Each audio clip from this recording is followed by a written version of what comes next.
34वां अध्याय। सुदर्शन और शंखचूड़ का उद्धार।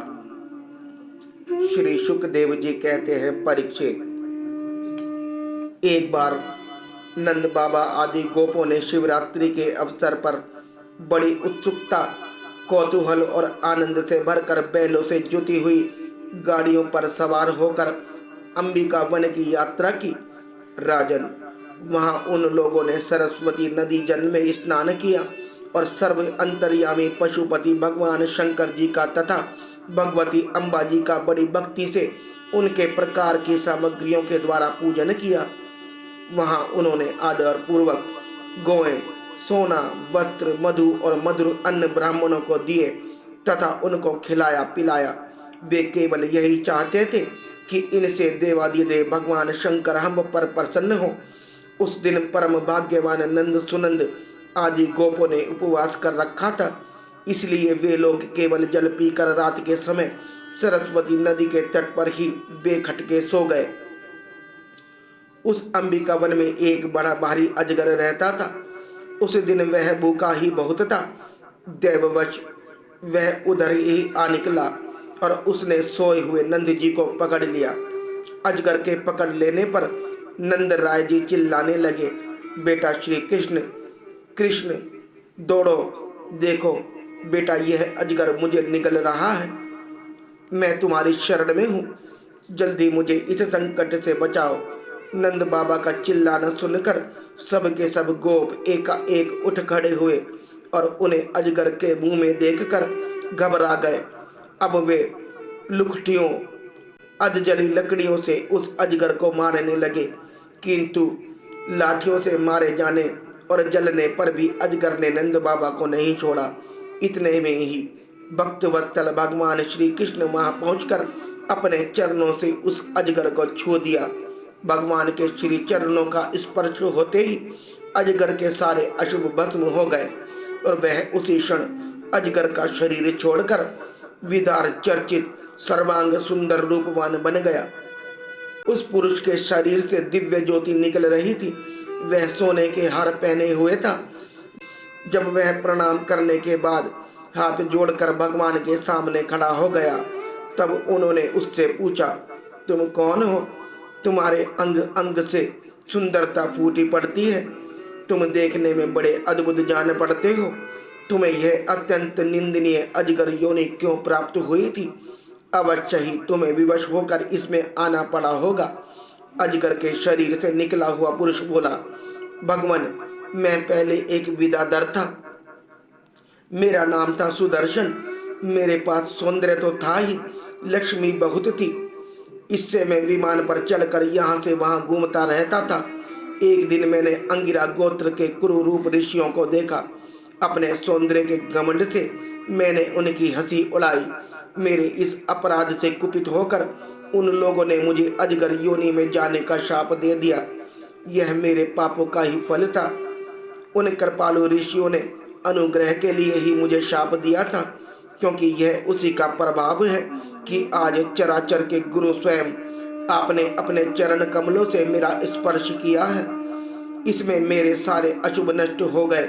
समस्त पापों का नाश करने वाले प्रभु, जो लोग जन्म मृत्यु रूप संसार से भयभीत होकर आपके चरणों की शरण ग्रहण करते हैं, उन्हें आप समस्त भयों से मुक्त कर देते हैं। अब मैं आपके श्री चरणों के स्पर्श के साप से छूट गया हूँ और अपने लोक में जाने की अनुमति चाहता हूँ।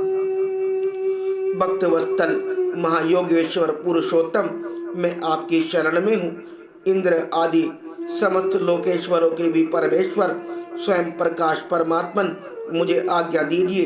अपने स्वरूप में नित्य निरंतर एक रस रहने वाले अच्युत, आपके दर्शन मात्र से मैं ब्राह्मणों के शाप से मुक्त हो गया।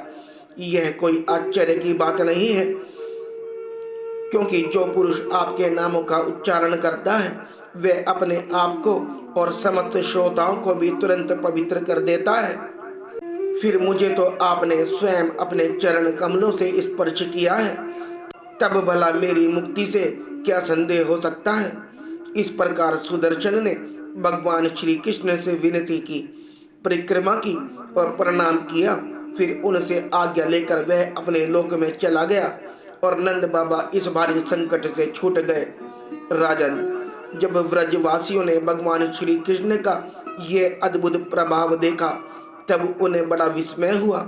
उन लोगों ने उस क्षेत्र में जो नियम ले रखे थे उनको पूर्ण करके वे बड़े आदर और प्रेम से श्री कृष्ण की उसी लीला का गान करते हुए पुनः ब्रज में लौट आए। एक दिन की बात है, अलौकिक कर्म करने वाले भगवान श्री कृष्ण और बलराम रात्रि के समय वन में गोपियों के साथ विहार कर रहे थे। भगवान श्री कृष्ण निर्मल पीतांबर और बलराम जी नीलांबर धारण किए हुए थे। दोनों के गलों में फूलों के सुंदर सुंदर हार लटक रहे थे तथा शरीर अंग राग सुगंधित चंदन लगा हुआ था और सुंदर सुंदर आभूषण पहने हुए थे। गोपियां बड़े प्रेम और आनंद से ललित स्वर में उन्हीं के गुणों का गुणगान कर रही थी। अभी अभी सायंकाल हुआ था, आकाश में तारे उग आए थे और चांदनी छिटक रही थी। बेला के सुंदर गंध से मतवाले होकर भौरे इधर उधर गुनगुना रहे थे तथा जलाशय में खिली हुई कुमुदिनी की सुगंध लेकर वायु मंद मंद चल रही थी। उस समय उनका सम्मान करते हुए भगवान श्री कृष्ण और बलराम जी ने एक ही साथ मिलकर राग आलापा। उनका राग आरोह अवरोह स्वरों के चढ़ाव उतार से बहुत ही सुंदर लग रहा था। वह जगत के समस्त प्राणियों के मन और कानों को आनंद से भर देने वाला था। उनका वह गान सुनकर गोपियां मोहित हो गई। परीक्षित, उन्हें अपने शरीर की भी सुधि नहीं रही कि वे उस पर से खिसकते हुए वस्त्रों और चोटियों से बिखरते हुए पुष्पों को संभाल सके। जिस समय बलराम और श्याम दोनों भाई इस प्रकार स्वच्छंद विचार कर रहे थे और उन्मत्त की भांति गा रहे थे, उसी समय वहां शंखचूड़ नामक एक यक्ष आया। वह कुबेर का अनुचर था। परीक्षित, दोनों भाइयों के देखते देखते वह उन गोपियों को लेकर बेखट के उत्तर दिशा की ओर भाग चला, जिनके एकमात्र स्वामी भगवान श्री कृष्ण ही हैं। वे गोपियां उस समय रो रो कर चिल्लाने लगी।